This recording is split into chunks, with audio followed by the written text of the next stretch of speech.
రాజకీయాల్లో big twist నెలకొంది.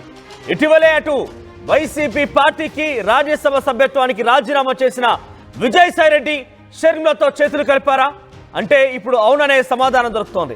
3 రోజుల క్రితం వరకు ఆయన షర్మిలతో లోటస్ పాండ్ లో భేటీ అని తెలుస్తోంది.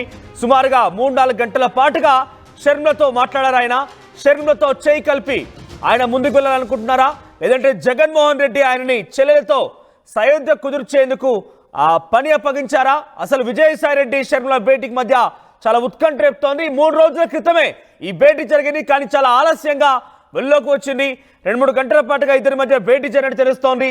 అయితే ఇది కేవలం జగన్మోహన్ రెడ్డి షర్మిల మధ్య సయోధ్య కుదుర్చడం కోసమేనా, లేదంటే అక్కడ వైసీపీకి జగన్మోహన్ రెడ్డికి గుడ్ బై చెప్పిన విజయసాయిరెడ్డి షర్మిలతో చేతులు కలిపి ముందుకు వెళ్ళాలని ఆలోచిస్తున్నారా? ఇలా అనేక అనుమానాలు తావిస్తున్నాయి. అయితే ఈ భేటీ పైన ఏపీ రాజకీయాలు ఇప్పుడు హాట్ టాపిక్ గా మారింది.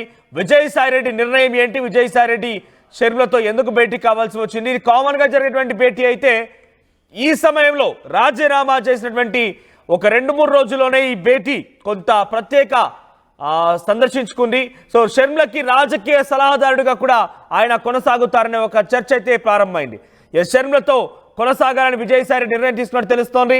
రాజకీయ సలహాదారుడిగా షర్మిల వెంట విజయసాయిరెడ్డి ఉండేందుకు నిర్ణయించుకున్నారంటే తిరిగి కాంగ్రెస్ పార్టీలో విజయసాయిరెడ్డి చేరబోతున్నారా అని అంటే ఇక్కడ మనకు ఆ వార్తలకైతే కొంత ఊతమిచ్చే విధంగానే ఉంది.